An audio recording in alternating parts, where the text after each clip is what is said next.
Sanctus, Sanctus,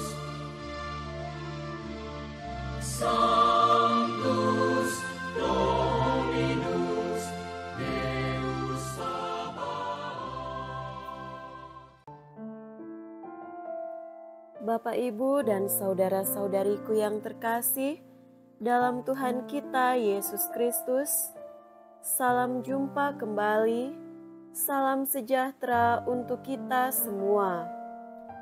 Berkat Allah yang Maha Kuasa senantiasa menyertai kita. Hari Minggu tanggal 12 November tahun 2023 adalah hari Minggu biasa ke-32. Marilah kita mendengarkan dan merenungkan bacaan-bacaan kitab suci. Bacaan pertama dari kitab Kebijaksanaan, bab 6, ayat 13 sampai 17. Kebijaksanaan itu bersinar dan tak dapat layu, mudah dipandang oleh yang kasih kepadanya, dan ditemukan oleh mereka yang mencarinya. Ia mendahului memperkenalkan diri kepada orang yang menginginkannya. Barang siapa pagi-pagi bangun demi kebijaksanaan, tak perlu bersusah payah, sebab kebijaksanaan itu ditemukannya duduk di dekat pintu.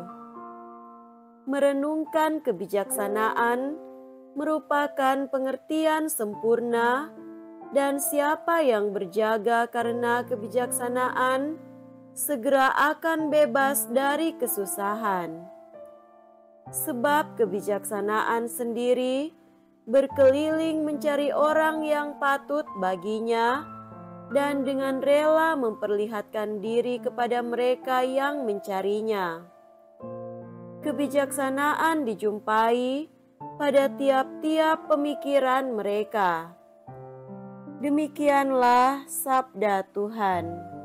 Syukur kepada Allah.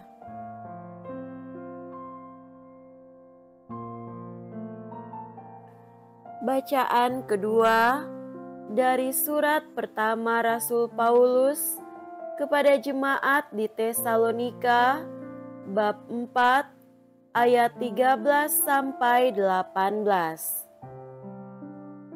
Saudara-saudara, kami ingin agar kamu mengetahui tentang orang-orang yang sudah meninggal, supaya kamu jangan berduka cita seperti orang-orang lain yang tidak mempunyai pengharapan.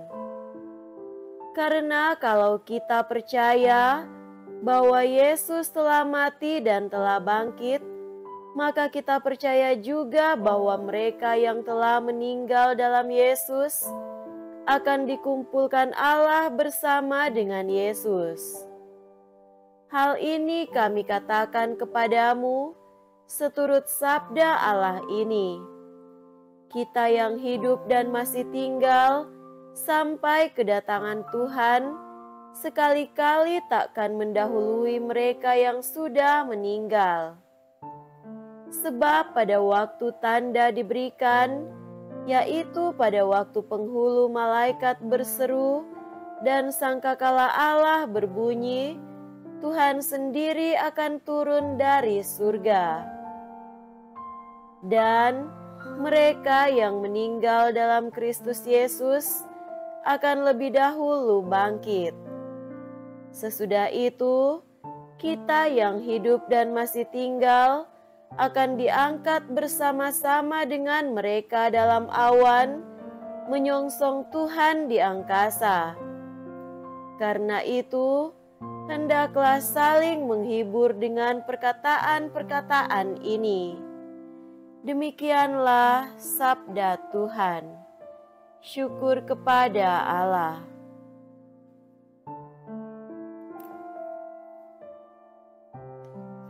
Semoga Tuhan beserta kita sekarang dan selama-lamanya. Inilah Injil suci menurut Matius. Dimuliakanlah Tuhan. Injil Matius bab 25 ayat 1 sampai 13. Pada suatu hari, Yesus mengucapkan perumpamaan ini kepada murid-muridnya. Hal kerajaan surga itu seumpama 10 gadis yang mengambil pelitanya dan pergi menyambut mempelai laki-laki. 5 di antaranya bodoh dan 5 bijaksana. Gadis-gadis yang bodoh itu membawa pelitanya, tetapi tidak membawa minyak, sedangkan gadis-gadis yang bijaksana itu, selain pelita juga membawa minyak dalam botol mereka.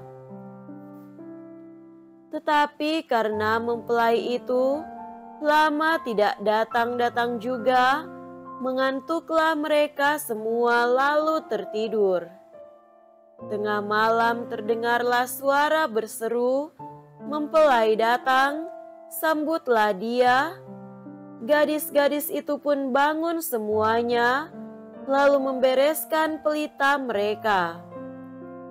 Gadis-gadis yang bodoh berkata kepada gadis-gadis yang bijaksana, "Berilah kami sedikit dari minyakmu, sebab pelita kami mau padam."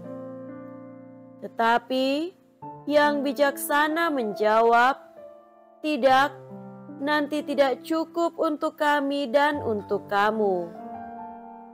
Lebih baik kamu pergi membelinya pada penjual minyak." Tetapi ketika mereka sedang pergi untuk membelinya, datanglah mempelai, dan mereka yang telah siap sedia untuk bersama dia ke ruang perjamuan kawin. Lalu pintu ditutup. Kemudian datanglah juga gadis-gadis yang lain dan berkata, "Tuan, Tuan, bukakanlah pintu bagi kami."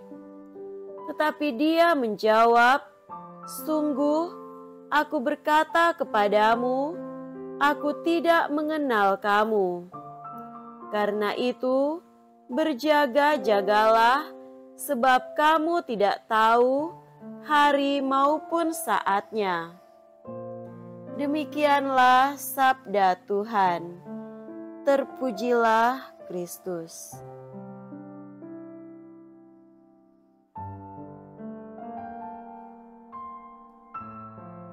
Saudara-saudariku yang terkasih, dalam Tuhan kita Yesus Kristus, tema renungan kita pada hari ini adalah saatnya lebih tekun mengejar hal yang lebih hakiki. Secara liturgis, hari-hari ini umat beriman Kristiani di seluruh dunia berada pada hari-hari menjelang akhir tahun liturgi. Biarpun demikian, bacaan-bacaan kitab suci tidak berbicara tentang akhir zaman, apalagi tentang akhir hidup. Justru, bacaan-bacaan kitab suci berbicara tentang hal-hal yang tidak akan pernah berakhir, yang justru tetap harus dicari dan diperjuangkan. Hal-hal itu tidak akan hancur dan mati, tetapi abadi dan hakiki bagi semua mereka yang bertekun merawatnya selama hidup mereka. Hal-hal itu tidak lain adalah soal kebijaksanaan hidup, soal pengharapan, soal iman akan Kristus, soal kebangkitan dan hidup abadi dalam Allah, dan soal kesetiaan komitmen tanpa cacat. Di samping itu, soal mempersiapkan diri dengan baik dalam banyak hal, soal saling meneguhkan satu sama lain dalam pengharapan, dan soal ketekunan untuk mencari hal-hal yang hakiki yakni kebijaksanaan. Penulis kitab kebijaksanaan dalam bacaan pertama mulai dengan menunjuk keagungan kebijaksanaan. Kebijaksanaan itu tidak lain adalah nilai-nilai yang sangat hakiki bagi manusia sendiri, seperti kasih atau cinta, kebenaran-kebenaran yang berasal dari Tuhan sendiri, atau kehendak Allah. Ibarat seorang manusia yang sangat mulia, penulis kitab kebijaksanaan melukiskan kebijaksanaan itu dengan sangat menyentuh hati, yaitu bahwa kebijaksanaan itu ibarat seseorang yang selalu lebih dahulu menunjukkan diri kepada mereka yang terus mencarinya dimanapun dan kapanpun. Keagungan kebijaksanaan itu dalam Injil hari ini oleh Yesus dipadatkan dalam istilah kerajaan sorga atau seluruh kehendak Allah. Melalui kisah tentang gadis-gadis yang bijaksana dan bodoh atau kurang percaya, secara tidak langsung seperti Yesus katakan, yang menekankan bahwa kebijaksanaan dengan kreativitas tinggi, kesabaran yang tulus, komitmen yang tidak boleh pudar, dan kesiapan diri yang terbaik. Dengan menggunakan figur mempelai laki-laki sebagai sosok kebijaksanaan atau kerajaan surga, Yesus hendak memuji teladan iman gadis-gadis yang bijaksana dalam mempersiapkan diri menyambut kedatangan mempelai laki-laki. Keseriusan mereka nampak dalam kesetiaan dalam penantian dan persiapan diri yang baik melalui pelita yang sudah memiliki minyak yang memadai. Melalui figur gadis-gadis bijaksana, Yesus juga secara tidak langsung menasihati untuk selalu waspada. Ia mengingatkan untuk mengecek keseriusan, ketekunan, dan komitmen kita pada hal-hal yang benar dan lebih hakiki.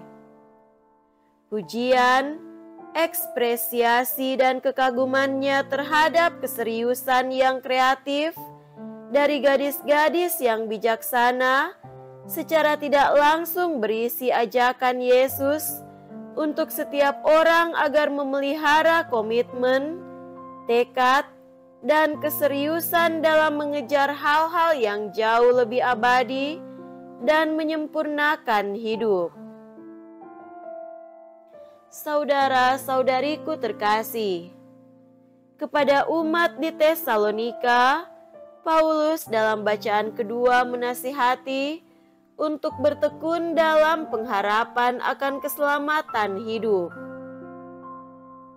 Bagi Paulus, dasarnya sederhana saja, yakni bahwa Yesus Kristus telah lebih dahulu mati dan bangkit.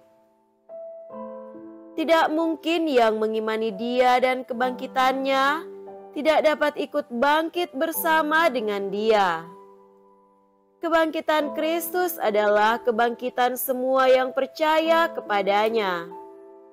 Bahkan, secara lebih detail, Paulus secara lebih terbuka menjelaskan penglihatan rohaninya bahwa pada waktu tanda diberi, yakni pada waktu penghulu malaikat berseru dan sangkakala Allah berbunyi, maka Tuhan lebih dahulu bangkit.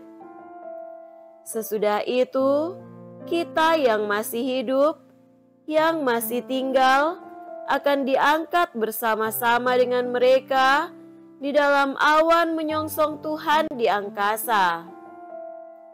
Demikianlah kita akan bersama-sama dengan Tuhan, dan berdasarkan dua hal ini, yakni iman dan penglihatan rohani, Paulus menasihati jemaat di sana untuk saling menghibur, menguatkan, meneguhkan, dan memberikan pemahaman iman, seperti jemaat tidak bingung, susah, takut, dan tidak berpengharapan. Saudara-saudariku yang dikasihi dalam Tuhan Yesus Kristus, ketiga bacaan di hari Minggu ke-32 menjelang akhir tahun liturgi ini justru secara tidak langsung meneguhkan dan mendorong setiap orang beriman untuk semakin meningkatkan kesungguhan dan ketekunannya mengejar hal-hal yang lebih hakiki, lebih abadi, lebih menumbuh kembangkan, lebih membawa kematangan diri, yang lebih memberikan ketenangan lahir dan batin. Penulis kitab kebijaksanaan, Rasul Paulus dan Yesus dalam Injil secara tidak langsung nampak sepakat mendorong kita semua agar sudah saatnya lebih serius, tekun, dan setia memilih, berusaha dan memperjuangkan hal-hal yang lebih penting, yakni kebijaksanaan atau kerajaan Allah. Hal-hal itu membawa dan menentukan ketenangan dan kedamaian seluruh diri, baik diri sendiri maupun sesama. Semoga demikian. Amin.